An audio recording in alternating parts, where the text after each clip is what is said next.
வருடம். ஆண்டவருடைய வருகை எப்படியா இருக்கிறது? மிக சமீபம். அவர் வாசல் அருகே. நம்ம இந்த நாட்களை எப்படியா இருக்கிறோம்னா கடைசி நிமிடத்துல கடைசி மணி துளிகள்ல நம்ம நின்று கொண்டு இருக்கிறோம். எத்தனை பேருக்கு அந்த உணர்வு இந்த நாள்ல இருக்குது? இல்லைங்களா? நம்ம எப்போதும் போற ரொட்டீன் லைஃப்ல காலையில எழுப்புறோம், வேலைக்கு போறோம், இல்லைன்னா படிக்கிறதுக்கு போறோம், வர்றோம், திரும்ப படிக்கிறோம், அடுத்த நாள் வருகிறது, எப்படியாவது போய்கொண்டு இருக்கிறோமா? நாம் இந்த நாள்ல நம்மை படைத்த தேவனை சந்திக்க ஆயத்தமா இருக்கிறோமா? ஒண்ணு அவர் நம்மளை பார்க்க வருவார், இல்லைன்னா நம்ம அவரை பார்க்கணும். ஹல்லேலூயா, ஆமென். அவ்விதமாய் தேவன் இந்த நாள் நம்மை ஆயத்தப்படுத்துவதற்கு இந்த வேலையை நம்மளை நடத்த கொண்டு வந்திருக்கிறார். நமக்குள்ள ஒரு ஆயத்தம் கண்டிப்பா வேணும், ரொம்ப வேணும். இதனால தேவனை சந்திக்கிறது சாதாரண விதமான காரியம் அல்ல. நிறைய பேர் நினைச்சிட்டு இருக்கிறோம், நான் பரிசுத்தமா இருக்கிறேன், இந்த நாள்ல வந்தா கூட நான் போயிடுவேன். உண்மையா சொல்லப்பானா அவ்விதமாய் நம்ம என்னதா இல்லை, ஒரு ஆயத்தத்தோட இல்லை. தேவன் வந்தாதான் தெரியும் நம்ம எவ்வளவு பேர் எப்படி இருக்கிறோம். ஒருவேளை இதனால கைவிடப்பட்டவர்கள் எவ்வளவா இருக்கிறோம் தெரியாது. இந்த வேலை ஆண்டவர் கடைசி நாள்ல நம்ம இருக்கிறதுனால ஒரு எச்சரிப்பாய் சொல்லுகிறார், நான் உங்களை சந்திக்கிறதுக்கு வர போறேன், நீ என்ன சந்திக்கிறதுக்கு ஆயத்தமா? ஹல்லேலூயா. நீ ஆயத்தமா இந்த நாள்ல இருக்கீங்களா?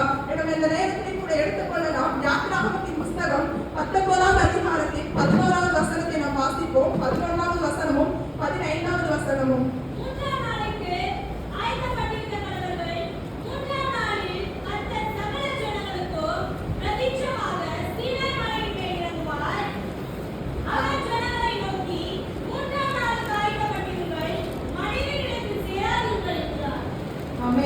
சொல்லப்பட்டிருக்கிற காரியம் யாத்திராகமம் 19ஆம் அதிகாரம் 11வது வசனத்துல, 3ஆம் நாளுக்கு ஆயத்தப்பட்டிருந்த கடவர்கள் 3ஆம் நாளில் கர்த்தர் சகல ஜனங்களுக்கும் பிரத்யட்சமாக சீனாய் மலையின் மேல் இறங்குவார் என்று சொல்லப்பட்டிருக்கிறது.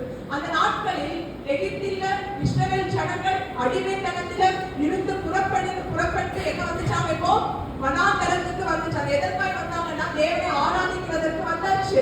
ஆண்டவரை ஆராதிக்க அடிமைத்தனத்துல ஆண்டவர் என்ன கொண்டு வந்துட்டாரு. இந்த நாளை நம்ம எத்தனையோ காரியங்கள் அடிமையா இருந்திருக்கோம், எத்தனை விதமான காரியங்களுக்குள்ள நம்மளுடைய சூழ்நிலைகள் மாற்றிக்கொண்டிருக்கோம். அதுல இருந்து ஆண்டவர் என்ன பண்ண மீட்டு அருமையாய் நம்மளை ரட்சித்து, ஹல்லேலூயா.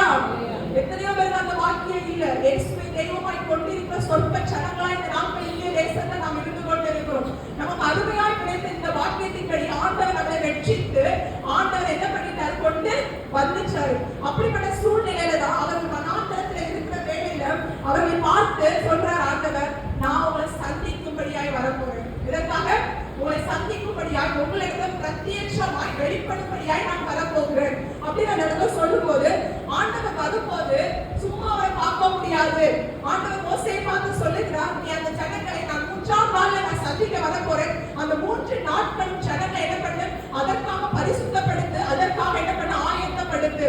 அந்த 3 நாட்களும் ஜனங்கள் என்ன பண்றாங்க? தங்களுடைய வாசஸ்தலங்களை சுத்திகரிக்கிறாங்க, தங்களுடைய வஸ்திரங்களை சுத்திகரிக்கிறாங்க, மனைவிகளிடத்தில் சேராது இருக்கிறார்கள். இவ்விதமாய் தங்களுடைய பரிசுத்தத்தை காத்துக்கொண்டு தேவனுக்காக சீனாய் மலையில பிரத்யட்சமாய் வர இருக்கிற அந்த தேவனுக்காய் காத்திருக்கிறார்கள். ஹல்லேலூயா.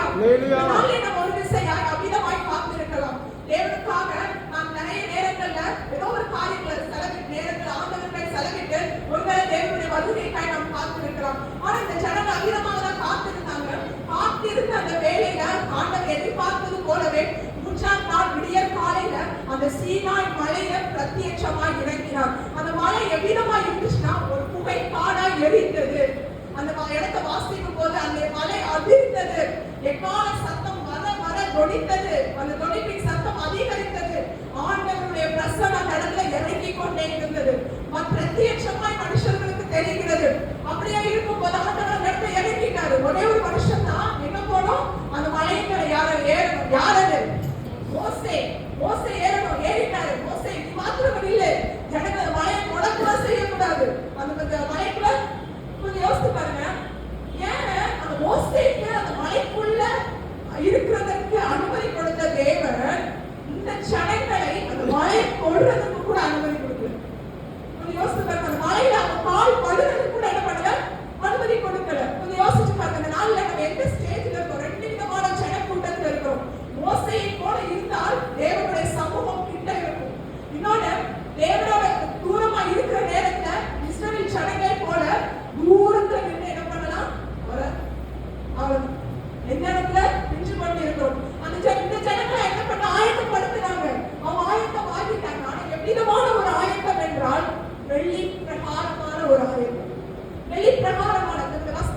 வீட்டை இவ்விதமாய் வெளிப்பிரகாரமாய் ஆயத்தப்படுத்தினார். அந்த உள்ளான மனசை ஆண்டவர் என்ன பண்ணுகிறார் பார்க்கிறார். அவர் பரிசுத்தத்தை விரும்புகிற தேவன். நம்ம எத்தனையோ நாட்கள் எத்தனையோ வசனங்களை இந்த ஆண்டவருடைய ஆலயத்திலிருந்து கேட்டுக்கொண்டு பெற்றுக்கொண்டு போன நம்ம எத்தனை நாள் அந்த வார்த்தைகளை நம்ம கடைபிடித்திருப்போம்.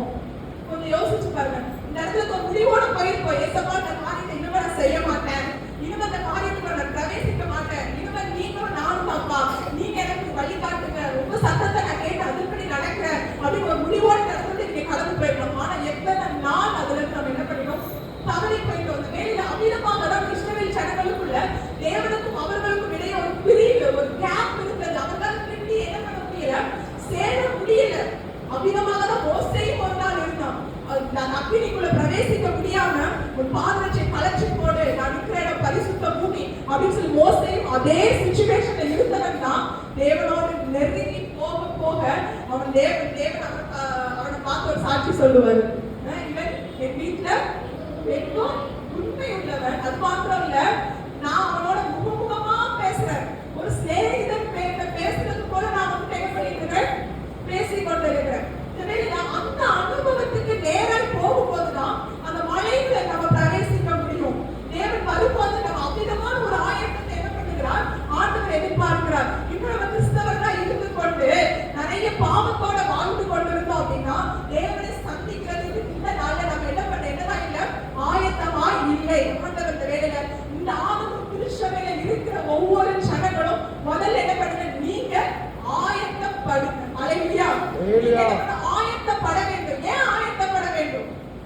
ஆண்டவருடைய வருகை உண்மையாகவே ஆண்டவருடைய ரொம்ப ஒரு இதெல்லாம் என்ன அப்படின்னா, அவர் அவ்வளோ பெரிய தேவன் மனுஷ ரூபமா என்ன பண்ணாரு, நம்மளுக்கு வந்தாரு. இந்த நாளையும் கூட நதிமரங்களை வாசிக்கும் போது அவருடைய தேவனுடைய அன்பு என்ன பண்ணுது, வெளிப்படுகிறது. பாவிகளை ரட்சிக்க என்ன பண்ணாரு, அவரு வந்தாரு. பாவிகளோட ஆயக்காரர் மத்தியில என்ன பண்ணாரா, சாப்பிட்டாரு. அவ்விதமான இடத்துல வேதம் சொல்லுகிறது. இவ்விதமாய் ஆண்டவர் தன்னை என்ன பண்ண முற்றிலுமாய் தாழ்த்தி அவர் நம்ம ரட்சிக்க என்ன பண்ணிட்டாரு, வந்துட்டாரு. அந்த மீட்பை கொடுத்துட்டாரு. இந்த நாள் பெற்றுக்கொள்றது ஆண்டவர் வந்து ரொம்ப ஜென்டில். எப்படின்னா பெற்றுக்கொள்ளணும் நம்ம கருத்துல தான் இருக்கிறது. கட்டாயப்படுத்தி யாரையும் என்ன பண்ண மாட்டாரு, போஸ்ட் பண்ண மாட்டாரு, இதை செய்யாத. ஆனா உணர்த்துவார். நமக்குள்ள ஆண்டவர் என்ன பண்றாரு, ஒரு மனசாட்சி கொடுத்துருக்கிறாரு. என்னது, நம்ம தப்பு செஞ்சிருவோம், இதெல்லாம் என்ன தப்பு அப்படின்னு நம்ம நினைச்சிருவோம். ஆனா மனசாட்சி குற்றம் உண்டு குற்றம் இல்லை என்று குத்துகிற ஒரு மனசாட்சியை ரோமர்ல இருக்கு 2வது அதிகாரத்துல அந்த மனசாட்சி நமக்குள்ள இருக்கும்.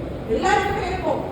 இது தப்பு, நீ செஞ்சது என்ன பண்ணுது தப்பு. அந்த நியாயப்பிரமாணத்துல ஆண்டு எங்க எழுதிச்சாரு, நம்மளுடைய உள்ளத்துல எழுதி வச்சுட்டாரு. நீங்க நினைக்கிறீங்க இந்த புத்தகத்தை படிச்சாதான் நமக்கு ஆல்ரெடி என்ன பண்ணிட்டாரு, நம்மள இருதயத்துல ஆவியானவரை நீங்க உள்ளுக்குள்ள பெற்றுக்கொண்டு இருக்கீங்கன்னா உங்களை இருதயத்துல அந்த நியாயப்பிரமாணத்தின் காரியங்கள், அந்த வசனங்கள், வேதங்கள் எப்படி நடக்குது எல்லாவற்றும் எங்க இருக்குது, நம்மள இருதயத்துல இருக்குது. ஆண்டவர் அமிதமாய் இந்த நாள்ல கொஞ்சம் யோசிச்சு பாருங்க. இந்த இடத்துல இருக்கிறவங்க என்ன காரியத்துல இந்த நேரத்துல எனக்குள்ள பரிசுத்தம் இல்லை, என்ன காரியத்துல சுத்திகரிப்பு இல்லை.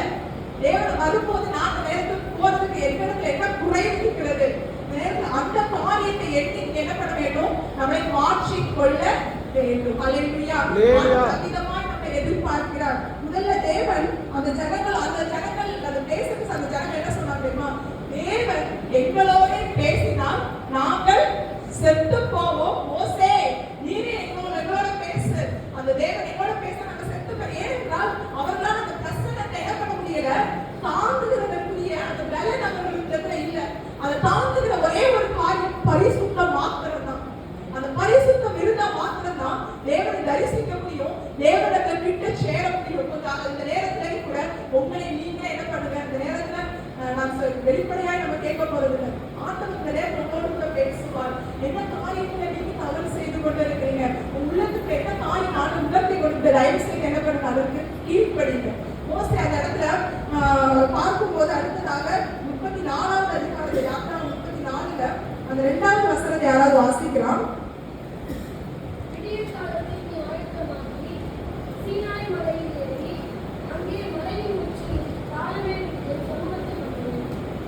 அந்த இடத்துல ஃபர்ஸ்ட் என்ன, மோசே தேவனோடு கிட்ட சேர்ந்த ஒரு சாக்கியத்தை பெறுகிறதற்கு அடுத்த முக்கியமான காரணம் என்னவென்று நம்ம பார்த்தோம் அப்படின்னா, விடியற் காலத்தில் நீ ஆயத்தமாக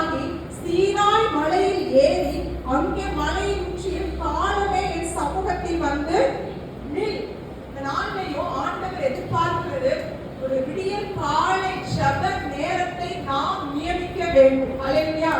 ஆயத்தமா இருக்கிறவங்க அதை என்ன பண்ணுவாங்க? செய்வாங்க. இந்த நேரத்துல நீங்க நான் தூங்கிட்டே இருக்கிறேன், என்ன பண்ணிட்டே இருக்கோம்? இழுத்து மூடிட்டு இன்னும் குளிர் என்ன பண்றோம்? தூக்கி நம்ம எழுந்து இருக்கோம்னா என்ன பண்ண முடியாது? நம்மளை நாம் என்ன பண்ண முடியாது? ஆயத்தமாக முடியாது. புத்தியுள்ள ஸ்திரீகள், புத்தி இல்லாத ஸ்திரீகள், நமக்கு தெரியும் அந்த கட்டியை குறித்த காரியங்கள். 5 பேரு புத்தி உள்ளவர்களாய் இருந்தாங்க. இது 5 பேர் எப்படி இருந்தாங்க? புத்தி இல்லாதவர்களாய் இருந்தாங்க. அந்த புத்தி உள்ளவர்களும் என்ன பண்ணாங்க? 2 பேர்கிட்டயும் என்ன இருந்துச்சு? தீவண்டிகள் இருந்துச்சு. ஒருத்தர் என்ன இல்ல, எண்ணெய் இல்ல. அவர்கள் எவ்விதமாய் அந்த வாசிக்கும் போது மத்தேயு 25:7 வாசிங்க.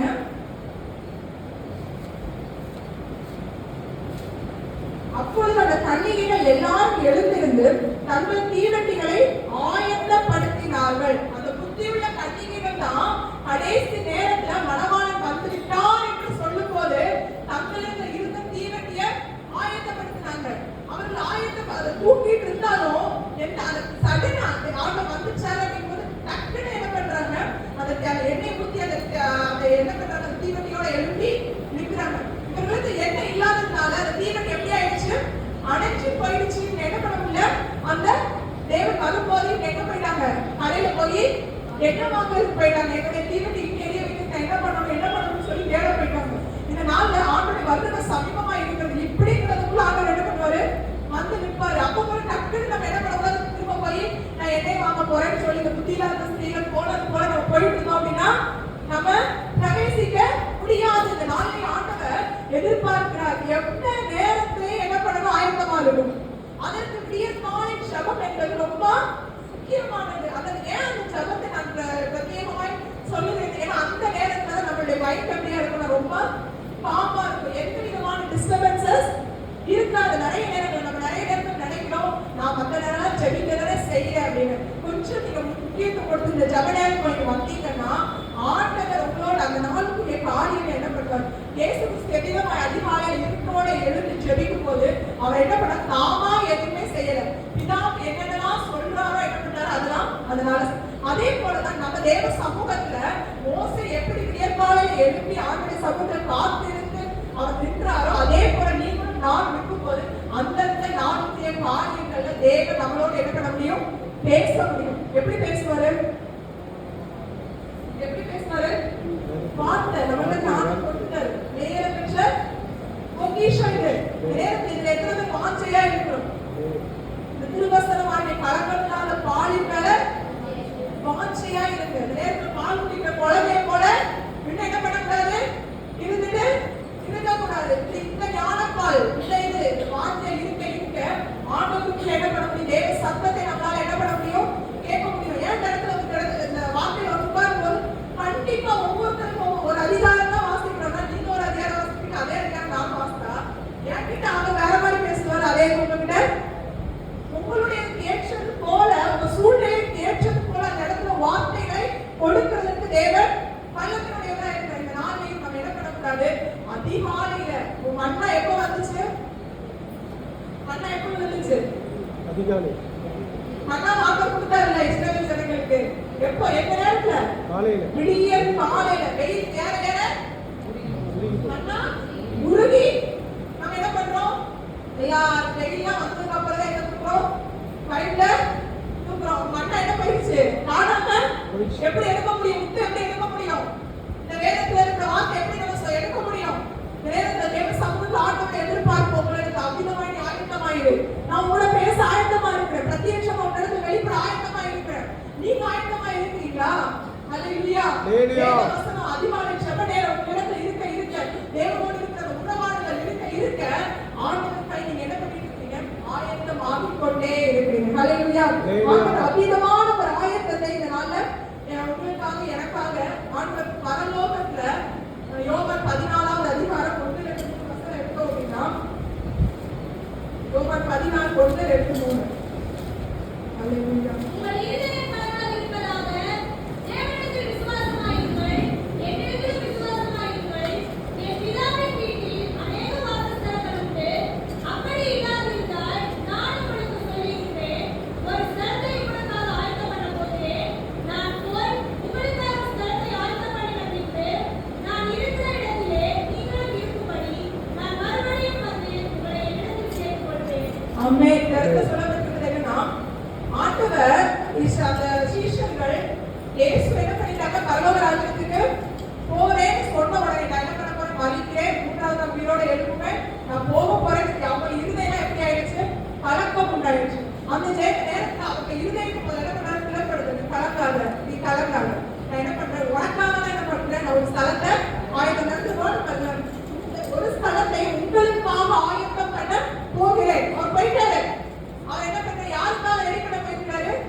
சாட்சியத்தை என்ன பண்ணிட்டு இருக்கிறாரு, கட்டி எழுப்பிட்டு இருக்கிறாரு. இந்த இடத்துல இருக்கிற நம்ம அதை என்ன பண்ணிவிடக் கூடாது, இழந்து போய்விடக் கூடாது. கடந்த நாள்லயும் கூட நாங்க ஒரு எங்க சர்ச் மாஸ்டரோட கொஞ்சம் பேசிட்டு இருக்கும்போது ஒரு காரியத்தை குறித்து பேசும்போது சொன்னாங்க, அதாவது நம்ம நினைக்கிறோம் குடிக்க கூடாது, இந்த மாதிரி கொலை செய்யக்கூடாது, இந்த மாதிரி வெளிப்பிரகாரமான காரியத்தை தான் பாவம் நம்ம என்ன பண்றோம் நினைச்சிட்டு இருக்கோம். ஆனா ஆண்டவர் என்ன பண்றாரு, நம்ம கோபப்பட்டு பேசுகிற கெட்ட வார்த்தைகள், புறப்படுத்த கெட்ட வார்த்தை, இல்லைன்னா கோபப்பட்டு நம்ம வீட்டுல சண்டை போட்டுட்டு பேசாம இருக்கிற காரியம், இது எல்லாமே என்ன பண்ணா அதுக்கு ஈக்குவலான பாவம் தான். பாவத்துல சின்ன பாவம் பெரிய பாவம் எதுவுமே கிடையாது. இதனால ஆண்டவர் அமிதமாக பாக்குறாரு. குடிச்சிட்டு அவன் பரலோகத்துக்கு ஆயத்தமா இல்ல. ஆனா இதனால சபைக்குள்ள வருகிற நம்ம இதயத்துல இருக்கிற கோபம், நம்ம இதயத்துல இருக்கிற வைராக்கியம், நம்ம இதயத்துல இருக்கிற அந்த எல்லா பொல்லாத குணங்கள், கசப்பு, மன்னிக்க முடியாத காரியங்கள் என்னென்னலாம் பக்கத்துல இருக்கிறவங்க கூட பேச முடியாத ஒரு சூழ்நிலை. ஒரு இடத்துல போய் ஜபம் வைக்க போனா தூரத்துல இருக்கிற ஆட்கள் எல்லாம் வீட்டுக்குள்ள வந்து உட்கார்ந்துருப்பாங்க. பக்கத்து வீட்டுல இருக்கிறவங்க வரமாட்டேங்கிறாங்க. ஏன் அவ்வளோ ரொம்ப ஐக்கியமா இருக்கிறாங்க. அவனுக்கு ரொம்ப கஷ்டமா இருக்குது. ஒரு இடத்துல போய் நம்ம ஜபம் வைக்க கூட பக்கத்து வீட்டுல இருக்க உள்ள கூட்டிட்டு வர்றதுக்கு கூட என்ன பண்ண முடியல, ஒரு கிறிஸ்தவனால முடியல. ஏன்னா அபிதமான ஒரு சாட்சியற்ற ஒரு ஜீவியத்தினால நம்ம இடத்துல காணப்படுகிறது. விதமா இருந்தா நம்ம நிறைய பேருக்கு சுவிசேஷம் ஒருவேளை நீங்க என்ன பண்ணலாம், சுவிசேஷம் சொல்றவங்க அங்க இங்க எங்க காரணம் போலாம். பக்கத்து வீட்டுல இருக்கிறவங்க நீங்க ஆயத்தை வாங்குறேன்னு ஆண்டவர் யார்கிட்ட கணக்கு கேட்பாரு, நம்மளுக்கு தான் கேட்பாரு. நான் உங்ககிட்ட தான் கொடுத்தேன், ஆத்துமாவன் என்ன பண்ண கேட்பாரா, கேட்க மாட்டாரா? அப்ப நம்ம எவ்விதமா ஆயத்தமா இருக்கிறோம் யோசித்து பாருங்க. நம்ம இடத்துல இருக்கிற நம்ம நினைக்கிறோம் சின்ன சின்ன காரியங்கள் இருக்கு. இதெல்லாம் முதல்ல என்ன பண்ணணும், கிறிஸ்தவர்களை சாத்தா நல்லா வச்சு வச்சுக்கிறாங்க. துதிக்கணும், நல்லா துதிக்கணும், சர்ச்சுக்கு நல்லா பிரேயர் பண்ணணும். இன்னொரு என்ன பண்ற வீட்டுக்கு வந்து நான் பார்த்துடுவேன். அதனால அவ்விதமாக தான் அந்த நாள்ல வெளியில வர்றதுக்குள்ள என்ன பண்ணிடுவோம், அவனுடைய காரியங்கள் அவனுடைய கிரியை என்ன பண்ணணும், நம்ம சொந்தத்தை என்ன பண்ணிடுறோம். இந்த தேவ பிரசனத்தினால நம்ம நடத்தி போற நம்ம வெளியில போகும்போது சாத்தானுடைய ஆளுகைக்குள்ள நம்ம சிக்கி கொண்டு விடுறோம். கொஞ்சம் யோசிச்சு பாருங்க. எத்தனை நாட்கள் ஆண்டவர் நம்மளதான் நம்ம இந்த இடத்துல இந்த காரியங்களை கொடுத்திருக்கிறார். நம்ம இந்த நாள்ல எவ்விதமா ஆயத்தமாக்கி கொண்டிருக்கிற தேவனை சந்திக்கிறது, நம்ம பரலோக ராஜ்யத்தை சித்தரிக்கிறது. தேவன் உங்களுக்காக எனக்காக நியமிக்கப்பட்ட ஒரு இடத்துல கூட சொல்லும் போது யோவான் யாக்கோபு அவருடைய தாயார் செபதேயுடைய மனைவி என்ன பண்ணுவாங்க, இயேசுவிடத்திலே உங்களுடைய நீங்க உங்களுடைய வருகையில என்னுடைய ஒரு மகன் வந்து உங்களுடைய வலது பாரிசத்திலையும் உங்களுடைய இன்னொரு மகன் இன்னொரு பாரிசத்துல இன்னொரு இடத்துல இருக்கணும் அப்படின்னு சொல்லும் போது ஆண்டவர் அந்த இடத்துல ஒரு வார்த்தை சொல்லுவாரு. மத்தேயு 20:23 பார்த்தோம்னா, என் பிதாவினால் எவர்களுக்கு ஆயத்தம் பண்ணப்பட்டிருக்கிறதோ, சொல்லுங்க, என் பிதாவினால் எவர்களுக்கு ஆயத்தம் பண்ணப்பட்டிருக்கிறதோ அவர்களுக்கு தான் அந்த இடம். நீங்க நினைச்சிட்டு இருக்கீங்க நான் போயிடுவேன்னு சொல்லிட்டு இந்த நேரத்துல அந்த மாதிரி குணங்களோடு இருந்தா கண்டிப்பா என்ன பண்ண முடியாது, அந்த இடத்துக்குள்ள போக முடியாது. ஆண்டவர் உங்களுக்காக எனக்காக ஆயத்தப்படப்பட்டு வைத்திருக்கிறார். அதை பிரவேசிக்கிற வாக்கியத்தை நம்ம என்ன பண்ணிக்க கூடாது, புத்தி இல்லாத ஒரு கண்ணிகைகள் போல இந்த இடத்துல வந்து வந்து வந்து சத்தியத்தை கேட்டு கேட்டு கேட்டு வெளியில போகும்போது அந்த காரியங்களை மறந்து இன்னும் நம்ம அந்த தேவையில்லாத வைராக்கியத்தை கசப்பை உள்ளுக்குள்ள வச்சுட்டு இந்த நேரத்தில் நம்ம இருந்தோம் அப்படின்னா நம்ம என்ன பண்ண முடியாது, கல்லூரில இழந்து போயிடுவோம். யோசித்து பாருங்க. அந்த காரியத்தை நீங்கள் நாம் அதை சரியாக ஆண்டு ரெண்டு காரியத்துக்கு விஷயத்தோடு கூட இடைப்பட்ட அனுப்பினார். முதல்ல என்ன பண்ணணும், நீ ஆயத்தப்படு. இடத்துல இருக்கிற சபை என்ன பண்ணணும், ஆயத்தப்பட வேண்டும். பின்பு ஆண்டவர் எசேக்கியேல் 38:7 வாசிப்போம்.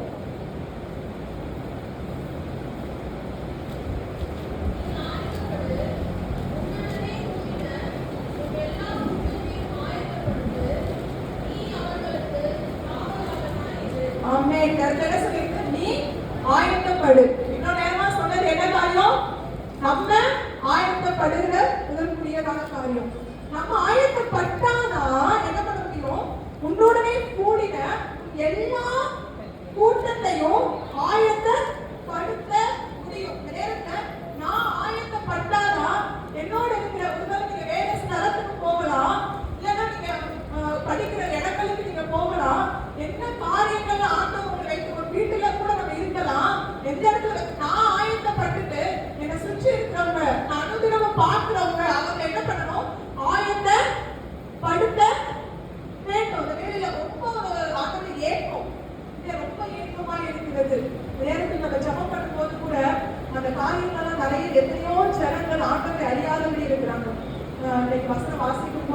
எல்லா ஜனமும் ரட்சிக்கப்படுறதா தேவனுடைய சித்தமா இருக்கிறது. எல்லா மனுஷரும் ரட்சிக்கப்படணும்.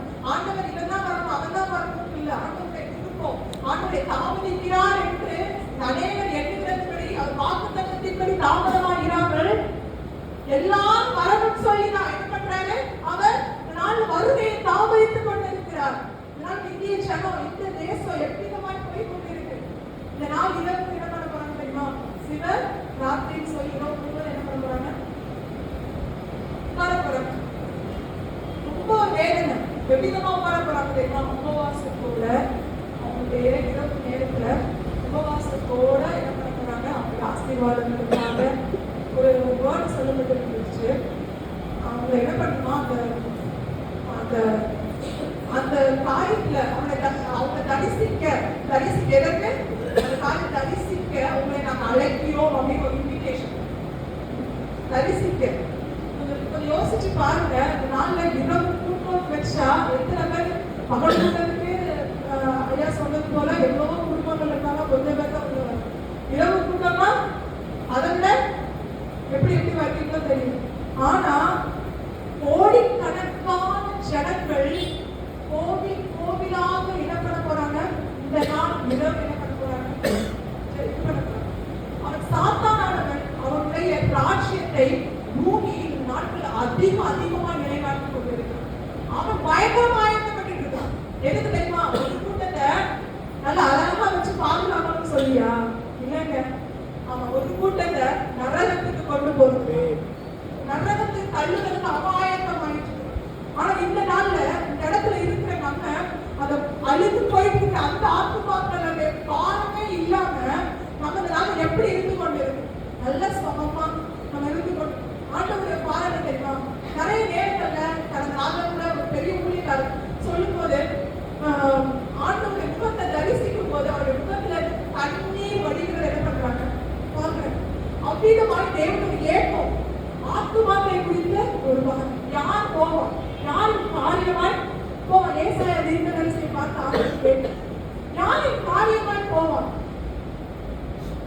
இந்த நேரத்தில் கூட இந்த இடத்துல ஆண்டவர் திருச்சபையில இருக்கிற ஒவ்வொருவரும் நீங்க என்ன பண்ண பேரு அப்படிதான் ஆண்டவர் பேரு பார்த்து சொன்ன, பேருவே உனக்கு சாத்தனா சொலர்வால பிடிக்க குறைக்கும்படியா கேட்டு பண்ணான். இந்த நேரத்தில் அவங்க கையில நீ இருக்கிற உனக்காக என்ன பண்ற? விண்ணப்பப்பட்ட நீ குணப்பட்ட பின்பு உன் சகோதரரை ஸ்திரப்படுத்த. நீ குணப்பட்ட பின்பு அவன் அமிதமாக அவனுக்கு போனான். சூழ்நிலைகள் நேரம் சேவன் முன்னாடி என்ன பண்ணா? மறுதளிச்சான். போனான், மனக்கசன் அழுதான். குணப்பட்டான். குணப்பட்ட பின்பு எழுப்பினான். இயேசுவே கிறிஸ்து, நீங்க தான் ஜீவாதிபதியை கொலை செய்தீர்கள் என்று தைரியமா என்ன பண்ணா? பிரசங்கித்தான். இந்த நாள்ல பக்கத்துல இருக்கிறவங்களுக்கு கூட தைரியமா ஒரு வார்த்தை, இயேசு உங்களை நேசிக்கிறார் சொல்லி பாருங்க. இயேசு உங்களை நேசிக்கிறார். அவங்க எவ்வளவு கண்ணீரோட இருக்கான். அந்த வார்த்தையை கேட்கணும். கொஞ்சம் யோசிச்சு அந்த மாதிரி நீங்க சொல்லி பாருங்க. ஆண்டவர்கிட்ட கேளுங்க. ஒருத்தரை நீங்க எனக்கு காமிங்க. யாருக்குள்ளாத இயேசுவா உங்களை நேசிக்கிற சொல்லணும். அந்த வார்த்தை என்ன பண்ண நமக்குள்ள இருக்கணும். இந்த நாள்ல அவன் அவ்வளவு பெரும் கூட்டத்தை அவங்களுடைய ராஜ்யத்தை கட்டுகிறதற்கு நரகத்துக்கு நேரம் போறது ஆயத்தப்படுத்தப்படுகிறார். நம்ம தேவனுடைய ராஜ்யத்துக்கு ஒரு பெருந்தையே நம்ம போகலாமா?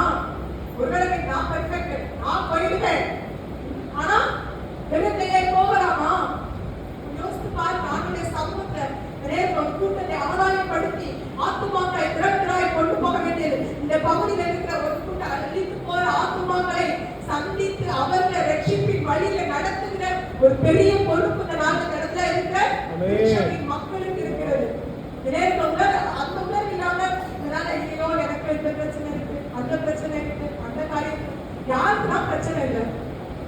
யாருக்குதான் பிரச்சனை இல்லாத ஆட்கள் இருக்காங்களா? எல்லாருக்கும் பிரச்சனை உண்டு. எங்களுக்கு தான் என்ன பண்ணுது?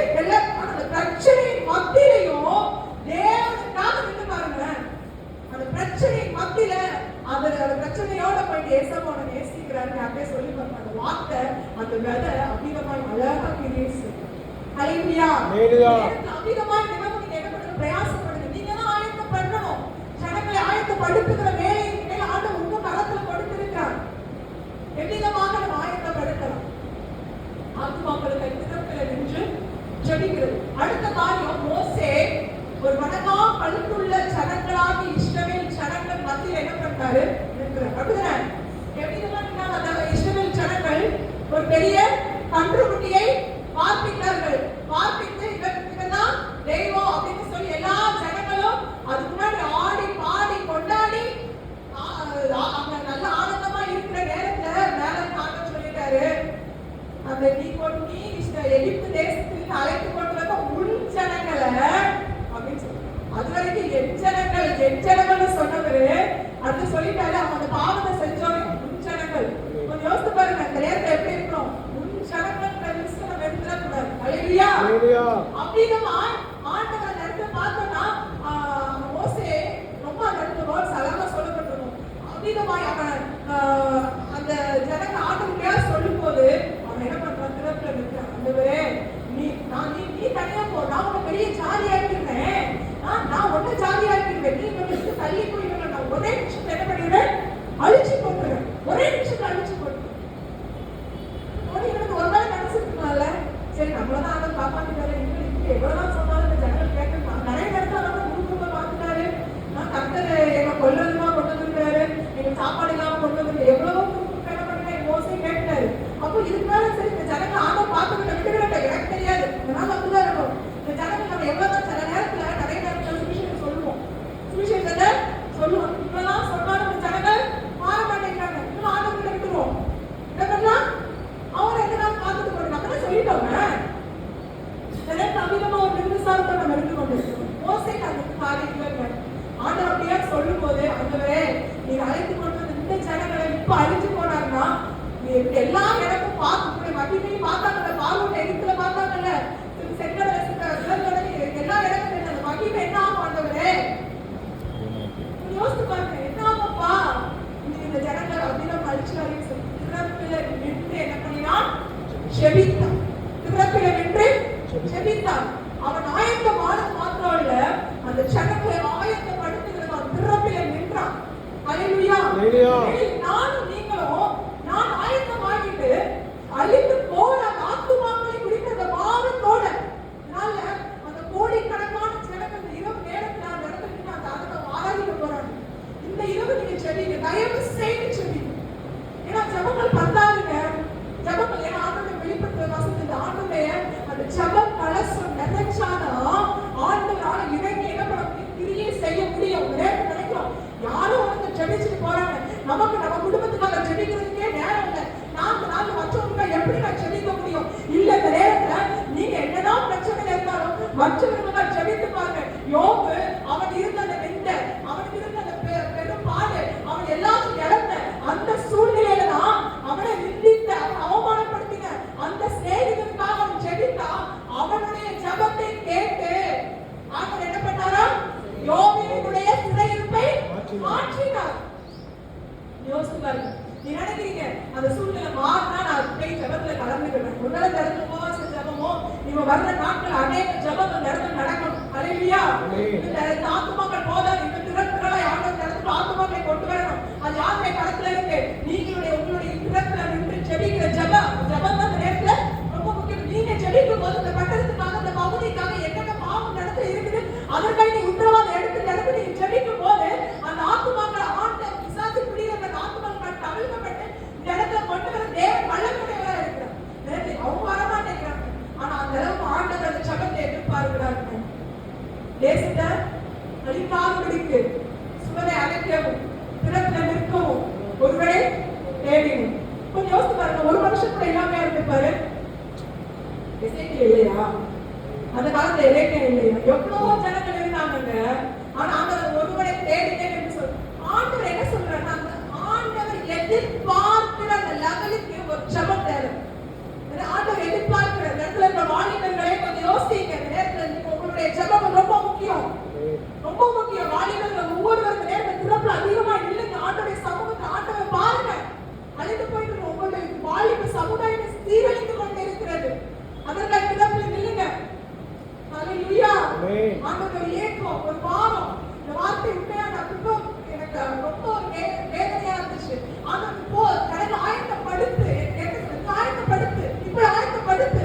அவர்களை நான் ஆயத்தப்படுத்தி அவர்களை நான் உங்களை ஆண்டவர் என்ன பண்ண போறாரா, பயன்படுத்த அவசியமாய். அல்லேலூயா. வார்த்தை யாருக்கும் நீங்க நாங்க புறப்பட்டு போறதுக்கும் தேவனுடைய ராஜ்யத்தை நீங்க கத்துக்கிறதற்கும் பேதுரு ஒரு இடத்துல சொல்லும்போது அப்போஸ்தலர் 10வது அதிகாரத்துல 10வது வசனத்தை நம்ம வாசிக்கலாம்.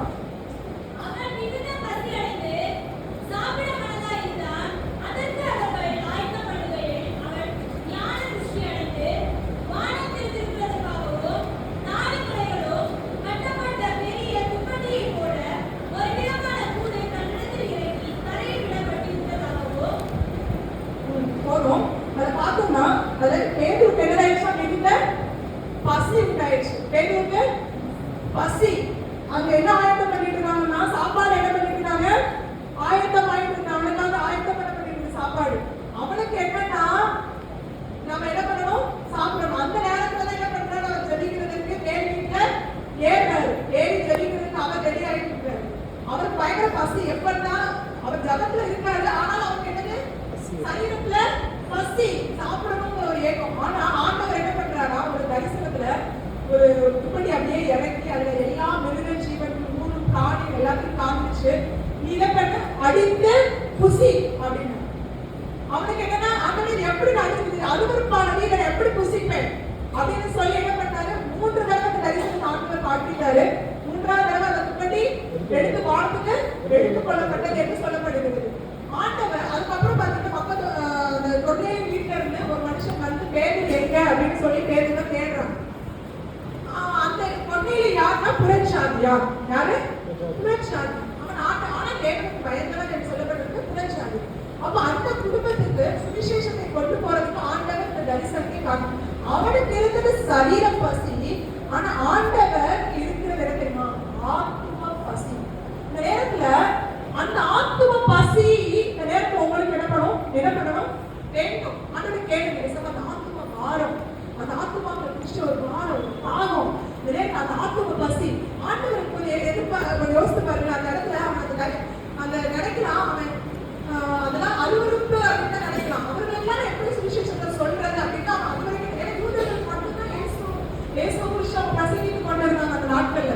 இந்த தரிசனத்துக்கு அப்புறம் தான் அந்த சுவிசேஷம் எங்க போனுச்சு, புறச்சாதிகளிடத்துல போனுச்சு. அப்போ இயேசு கிறிஸ்து யூதர்களுக்கு மாத்திரமல்ல இந்த உலகத்திற்கும் இருக்கிற எல்லா ஜனங்களும் அவர் என்னது தேவன். அவர் வந்துகிற உங்களுக்கு மட்டும்தான் தேவனா, கர்த்தரை தேவனாய் கொண்டிருக்கிற ஜனம் நம்ம வாக்கியமுள்ளவர்கள் தான். ஆனா நமக்கு மாத்திரம் அப்படின்னா வேதத்துல இப்படி வாசிங்க, யோனா தீர்க்கதரிசி புஸ்தகத்துல யோனா நினைச்சாரு ஆண்டவர் சொன்னோன்னு என்ன பண்ணிட்டேன்னா அழிச்சு போயிடணும் அப்படின்னு அவர் ஆசையா எதிர்பார்த்துட்டு சைட்ல வெளியில பார்த்துட்டு இருந்தாரு. ஆனா என்ன பண்ணல, நடக்கல. ஏன் நடக்கல, அங்க உபவாச ஜபம் நடக்குது. பாவம் செஞ்சவங்க என்ன பண்ண ஆரம்பிச்சிட்டாங்க, உலகம் கூட்டி ஜெபிக்க ஆரம்பிச்சிட்டாங்க, மிருக ஜீவன்கள் ஜெபிக்க ஆரம்பிச்சிருச்சு. அப்புறம் பாத்தீங்கன்னா ராஜா இதெல்லாம் கேட்டவுடனே அந்த நினைவேனுடைய ராஜாவே 2 வருஷத்துக்கு உறுதி என்ன பண்ணாரு, உபவாசிட்டு ஜெபிக்க ஆரம்பிச்சிட்டாரு. இவ்வளவு சத்தியம் அப்புறம் ஆண்டவரால அழிக்க முடியுமா? ஆனா யோனா நினைக்கிறாரு அழிக்கவில்லையே அப்படின்னு சொல்லி புலம்புறாரு. ஆண்டவர் வார்த்தை சொல்லு, வலது கேட்கும் இடது கேட்கும் வித்தியாசம் தெரியாது 20,000 பேருக்கு யாவருக்காக பரிதவிக்கிறேன். நான் வலது கேட்கும் இடது கேட்கும் வித்தியாசம் அறியாத 120,000 பேருக்காக நான் பரிதவித்துக் கொண்டிருக்கிறேன். ஆண்டவர் இருதய அபிதம் தான் இருக்கு. ஆண்டவர் ஆத்துமாக்களுக்காய் பரிதவிக்குது. ஆத்தும பசிகளோட ஆண்டவர் எதிர்பார்த்து கொண்டிருக்கிறார். ஐயோ இன்னைக்கு ஒரு நாளைக்கு எத்தனை பேர் மறிக்கிறாங்க, எத்தனை காரியங்கள் நடக்குது, எத்தனை கொலைகள் நடக்குது, எத்தனை வாலிபர்கள் கடத்தி கொண்டு போய் தேவையில்லாத காரியங்களை செய்து கொடுமை படிச்சு அவங்க என்ன பண்றாங்க, கொலை பண்றாங்க. எவ்வளவோ காரியங்கள் நடக்குது.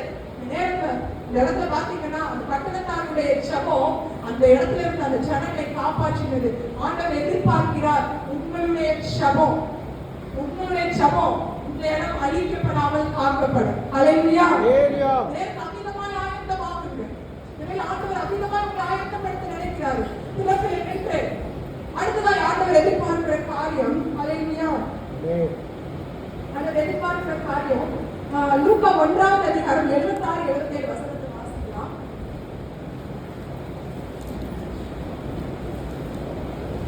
லூக்கா 1:76.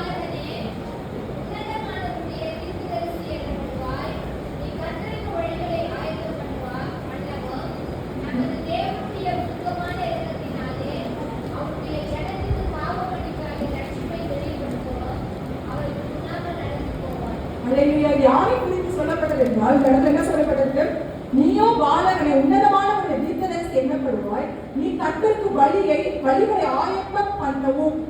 யாரை குறித்து என்றால் யோவான் ஸ்நானகனை குறித்து சொல்லப்பட்ட வார்த்தை. இயேசுவினுடைய முதலாம் வருகை. யாருடைய முதலாம் வருகை? இயேசுவ பாலகன் பிறந்தாரு. அவர் ஊழியத்துக்கு வருகிறதற்கு முன்னாடி ஒரு வழியை ஆயத்தப்படுத்துகிற வேலை யாருக்கு கொடுக்கப்பட்டது? யோவான் ஸ்நானகனுக்கு கொடுக்கப்பட்டது. அந்த யோவான் ஸ்நானகன் என்ன பண்ணாரா? அந்த இடத்துல போய் என்ன பண்ணாரு? மனம் திரும்புங்கள், பரலோக ராஜ்யம் சமீபமா இருக்கிறது என்ற சுவிசேஷத்தை அறிவித்தார். அல்லேலூயா. தைரியமா புதிய பாம்பு குட்டிகளே அப்படின்னு சொல்லி என்ன பண்ணாரு? தைரியமா என்ன பண்ணாரு? சுவிசேஷத்தை அறிவித்தார். அந்த இடத்துல இருந்த காரியம் ஐயோ நாம அப்படி என்ன பண்ணணும் அப்படின்னு வந்தாங்க. உடனே என்ன பண்ணாங்க? மனத்திரும்பு, நான் மனத்திரும்புதல் கேட்டு நான் ஞானஸ்நானத்தை கொடுக்கிறேன் அப்படின்னு சொல்லி மனத்திரும்புதல் கேட்டு அவர்கள் என்ன பண்ணாங்க? ஞானஸ்நானம் பெற்றார்கள். யோவான் ஸ்நானகர் கர்த்தருக்காக வழிகளை ஆயத்தம் பண்ணினார். இந்த நேரத்துல ஆண்டவருடைய இரண்டாம் வருகை ஒன்று இருக்கிறது. அதற்கான வழிகளை ஆயத்தப்படுத்துகிற ஒரு வேலை யாருடைய வேலை என்றால் இந்த நாள்ல இருக்கிற இந்த இடத்துல இருக்கிற ஒவ்வொருடைய வேலை. அல்லேலூயா. நம்முடைய வேலை என்னது? ஆயத்தப்படுத்துகிற வேலை. அநேகரை தேவனுக்கு கொண்டு வருகிற வேலை. கருத்துல அவர் சொல்லும் போது அநேக ஜனங்கள் வந்தாங்க. மனத்திற்கு என்ன பண்ணாங்க? ஞானஸ்நானத்தை பெற்றுக்கொண்டு இருந்தாங்க. அதற்கப்புறம் தான் இயேசுவானவர் வந்து அந்த ஊழியத்தை இவர் இயேசுவினுடைய ஊழியம் ஸ்டார்ட் பண்ணவும் யோவான் ஸ்நானகர் ஊழியம் முடிஞ்சிச்சு. அவ்வளவு அவருடைய வேலை அதுதான். இந்த நாள்லயும் ஆண்டவர் வருகிற வரைக்கும் நீங்களும் நானும் சொல்லணும், ஆண்டவர் வருகிறார், கர்த்தர் நியாயம் தீர்க்க வருகிறார், ஒரு நாள் நியாயம் தீர்ப்பு இருக்கிறது, மனம் திரும்புங்கள் என்று சொல்ல வேண்டிய ஒரு காலகட்டத்தில் ஆண்டவர் இந்த நாள் நம்மை வைத்துக் கொண்டிருக்கிறார். அல்லேலூயா. ஆமென். அந்த காலம் இருக்கு. யோசிச்சு பாருங்க. அல்லேலூயா. ஆண்டவர் ஏக்கத்தோட இருக்கிறார். நான் வர போறேன், எனக்காக வழி இருக்கிறேன். ஆத்துக்குள்ள இருக்கிற வழி ஆயத்தப்படுத்திட்டீங்களா? ஆத்துக்குள்ள வழி ஆயத்தப்பட்டுட்டா? தேவன் வரும்போது ஒரு கூட்டம் ஜனம் ஆயத்தப்பட்டுட்டா? அல்லேலூயா. ஆண்டவர் எதிர்பார்க்கிறார். இந்த வேளையில கொஞ்ச நேரத்துல ஒரு ஏக்கத்தோட ஆண்டவரே நான் அந்த நேரத்தில் ஆயம் இருப்பேன். இனிமே நான் நாட்களை என்ன பண்ண மாட்டேன்? வேஸ்ட் பண்ண மாட்டேன். என்ன பண்ண? அதிகாலை எழுப்பணும், தேவனுடைய பாதத்தில் உட்காரணும், தேவனுடைய திட்டங்களை பெற்றுக்கொள்ளணும், இந்த திருச்சபையை ஒன்றிணைந்து ஊழியங்கள் செய்யணும். அவருடைய வார்த்தை சொல்லுகிறது சமாதானத்தை சுவிசேஷமாய் அறிவிக்கிறவருடைய பாதங்கள் மலைகளின் எவ்வளவு அழகானவைகள். ஞான புருஷாந்தர் சொல்றார், சமாதானத்தை சொல்லுகிறவருடைய பாதத்தை ஆண்டவர் அழகா பார்க்கிறாரு. உங்க முகத்தை அழகா பார்க்கல. நீங்க எவ்வளவுதான் முகத்தை அழகுபடுத்தினாலும் அது அழகா ஆண்டவர் பார்க்க மாட்டாரு. ஆண்டவர் நாள்ல நீங்க தேவனுக்காக சுவிசேஷத்தை சொல்லும் போது உங்க பாதத்தை ஆண்டவர் அழகா பார்க்கிறாரு. அல்லேலூயா. ஆண்டவர் ஏக்கம் அபிதமாக இருக்குது. இந்த வேளையிலே கூட ஆண்டவர் எதிர்பார்க்கிறாரு. நீங்க தேவனுக்காக எழுப்பி செயல்பட வேண்டிய காலத்துல நம்ம இருந்து கொண்டிருக்கிறோம். ஒரு கூட்டத்தை தேவன் அவர் ஆயத்தப்படுத்துகிற ஒரு பொறுப்புகள் ஆண்டவர் நம்ம வச்சிருக்கிறார். அல்லேலூயா. ஆண்டவர் இந்த வேளையில எதிர்பார்க்கிறாங்க. கொஞ்சம் இந்த வேளையில பாருங்க, அந்த எபேசியர் 6வது அதிகாரத்துல கூட அந்த தேவனுடைய சர்வாயுத வர்க்கத்துல ஒரு வர்க்கத்தை குறித்து சொல்லப்பட்டிருக்கோம். எடுத்துக்கோங்க, எபேசியர் 6:15 வாசிக்கலாம்.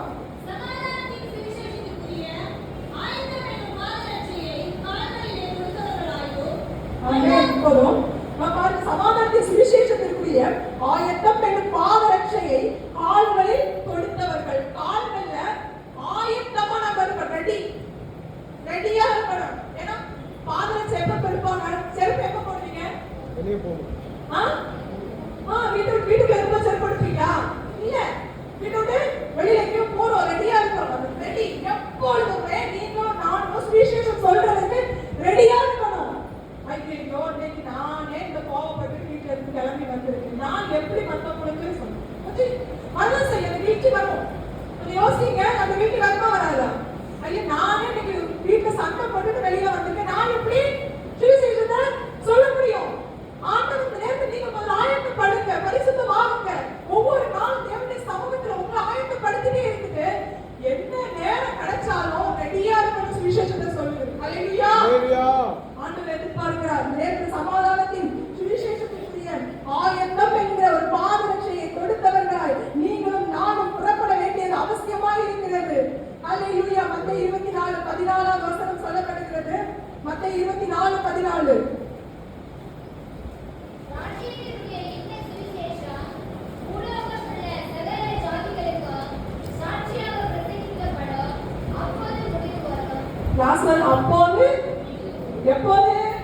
மேல வாசிங்க. ராஜ்யத்தினுடைய இந்த சுவிசேஷம் பூலோகம் எங்கும் உள்ள சகல ஜாதிகளுக்கும் சாட்சியாக பிரசங்கிக்கப்படும். அப்போது முடிவு வரும். நேரத்துல நீங்கள் நானும் நினைக்கிறோம், யுத்தங்கள் யுத்தத்தின் செய்திகள் எல்லாத்தையும் கேட்கிறோம். அந்த 7ஆம் வசனத்துல சொல்லப்பட்டிருக்கோம், ஜனங்கள் எழுப்புவாங்க, ஜனத்துக்கு விரோதமாய் ஜனம், ராஜ்யத்துக்கு விரோதமாய் ராஜ்யம் எழுப்பும், பஞ்சம் கொள்ளை நோய் பூமி அதிர்ச்சி பல இடங்களில் உண்டாகும். அது முந்தின வசனம் யுத்தங்கள் யுத்தங்களின் செய்திகள் கேட்கப்படும், கலங்காதபடி எச்சரிக்கை எல்லாம் சம்பவிக்க வேண்டியது. ஆனாலும் முடிவு வராது, உடனே வராது. முடிவு உடனே எப்போ முடிவு வருமா? சர்வத்துக்கும் தேசம் எங்கும் சுவிசேஷம் அறிவிக்கப்பட்டுட்டுனா முடிவு வந்துடும் சீக்கிரம். இந்த நாட்கள் எழுப்புதலின் காலத்தை நாம் இருந்து கொண்டிருக்கிறோம். அநேகருக்கு இந்த நாளில் நீங்கள் நானும் அந்த சுவிசேஷத்தை அறிவிக்கும் போது ஒரு கூட்ட ஜனங்கள் எழுப்பி எங்கெங்கெல்லாம் தேவனை ஆராதிக்க முடியுமோ அந்தந்த இடங்களுக்குள்ள தேவனை ஆராதிக்க தொழுது கொள்ள ஒரு பெரும் கூட்டம் உள்ளே வருவாங்க. அல்லேலூயா, ஆமென். அவிதமான ஒரு எழுப்புதல் இந்த நேரத்துல ஆண்டவர் தருவதற்கு ஆயத்தமா இருக்கிறார். ஆனா நீங்களும் நானும் அதை கேட்சதுக்கு போல ஜெபிச்சாரா அதை என்ன பண்ண முடியும்? பெற்றுக்கொள்ள முடியும். இல்லைன்னா முடியாது. நானே அப்படிங்கிறது. ஆனா உண்மையா நான் என்னுடைய ஜப காரியங்கள் நிறைய இடத்துல பார்க்கும்போது ஆண்டவர் ஒரு கையளவு நேரத்தை என்ன பண்ணிட்டாரு? எழுப்பி நிறைய ஒரு பாய்ச்சையும் ஆத்மாக்கள் எழுப்பி கொண்டு எங்க பெந்தேகோஸ்தே சபையில நான் மாத்திரம் சொல்லல, சிஎஸ்ஐ சபையில எழுப்பி கொண்டு இருக்கிறார், எழுப்பிட்டு இருக்கிறாரு, அந்த பாரத்தை கொடுத்துட்டு இருக்கிறாரு. நாங்க வேலைத்தரை குழு வச்சுட்டு ஒரு ஜப குழு கான்ஃபரன்ஸ் ஜபத்துல நாங்க எழுப்பிக் கொண்டிருக்கிறோம். அங்க நிறைய பெந்தேகோஸ்தே விசுவாசிகள் கிடையாது, சிஎஸ்ஐ விசுவாசிகள் ஒவ்வொருவருக்கும் ஆண்டவர் அந்த தாகத்தை அந்த பாரத்தை போட்டு காலை 4 மணியிலிருந்து 5 மணி வரை, இரவு மதியான வேலை 2 மணி 3 மணி வரைக்கும் தேசத்துக்காய் பிறப்பில நின்று ஒரு ஜெபிக்கிற ஒரு ஜப கூட்டத்தை ஆண்டவர் எழுப்பி இருக்கிறார். ஒரு கையளவு வேகத்தை ஆண்டவர் பார்க்க செய்கிறார். இந்த நேரத்திலையும் அபீதமான ஜப குழுக்கள் எழுப்ப வேண்டும். பெண்களாய் இருக்கிற நீங்கள் ஜனத்தை ஜெபிக்கிறது குழுக்களாய் எழுப்பி வரணும். வாலிபர்களாய் இருக்கிற நீங்கள் ஜெபிக்கிறது குழுக்களாய் எழுப்பி வர வேண்டும். அல்லேலூயா, ஜபங்கள் நடத்த அந்த கதவு பூட்டப்படக்கூடாது. இரவு பகல் ஜெபிக்கிற காரியம் நடத்தும் இருக்கணும். அப்பொழுதுதான் எழுப்புதல் அது. அல்லேலூயா, நேரத்துல நாளை இருக்குது, ஸ்கூல் முடிஞ்சு வீட்டுக்கு வர பிள்ளைங்களுக்கு எக்ஸாம் அடுத்தது படிக்க வைக்கணும், அது பண்ணணும் இது பண்ணணும், எல்லாம் இருக்கதான் செய்யும். ஆண்டவருடைய வருகை வரும்போது உங்க பிள்ளைங்களுக்கு நாளை என்ன பண்ணணும்? அவனும் போகணும். நீங்க எக்ஸாம் ஆயத்தப்படுத்துறது சரிதான், பிள்ளைங்க அலுவலகத்துக்கு ஆயத்தப்படுத்தணும். அந்த வேலை யாருடைய வேலை? நம்மளுடைய வேலை. நீ நல்லா படிமா, நல்ல மார்க் எடுமா அப்படின்னு சொல்லி பிள்ளைங்களுக்கு போட்டிக்காக ஆர்வீஸ்ல நல்ல கொடுத்து படிக்க வச்சு அவங்க எக்ஸாம் நல்ல பெரிய ஆள் ஆக்கி அது மாத்திரம் இல்லைங்க, அது செய்யணும். செய்ய வேண்டாம் நான் சொல்லலைங்க, ஏன்னா எனக்கு பிள்ளைங்க செய்யணும். அது மத்தியில என்ன பண்ணணும்? அது மத்தியில என்ன பண்ணணும்? தேவனுக்காக ஆண்டவருக்காக எழுப்புகிற ஒரு சந்ததியை எதிர்பார்க்கிறார். நேரத்தை நீங்க எழுப்பணும், செயல்படணும். அல்லேலூயா, அல்லேலூயா. ஆண்டவர் எதிர்பார் அப்படி இருக்கிற இடங்கள் அந்த நேரத்துல இது அப்படியே புலம்பா முடிந்த புலம்பாய் படி ஆண்டவருக்கே ஆயத்தமா புலம்பால் படிக்காத முடியாத எழுதியாத அர்ப்பணிக்கிறதற்கு ஒரு நேரமாய். அல்லேலூயா, அல்லேலூயா. நோக்கி பார்க்கணும், நோக்கி பார்க்கணும். வார்த்தை உங்க பாரத்தை இடத்துல உங்க பாரத்தை நீ சொல்லி இருக்கிறீர்கள். நாட்டு மக்களை குறித்த ஒரு தாகம் பாரத்தை கொண்டவரை நிலத்துக்குள்ள உலாவிக் கொண்டிருக்கிறது. ஆண்டவர் ஒரு ஏசாயா தீர்க்கதரிசியை போல் ஆண்டவர் எதிர்பார்த்து கொண்டிருக்கிறார். யாரை நாங்க சொல்லுவோம்? யார் என் காரியமாய் போவோம்? நேரத்தில் ஆண்டவர் எதிர்பார்த்து நிற்கிறாங்க. நேரத்தில் ஆண்டவர் யாரு சொல்ல போறீங்க? ஆண்டவரே நான் இருக்கிறேன், இதோ அடியே நான் இருக்கிறேன் என்று யார் சொல்கிறார்? அல்லேலூயா.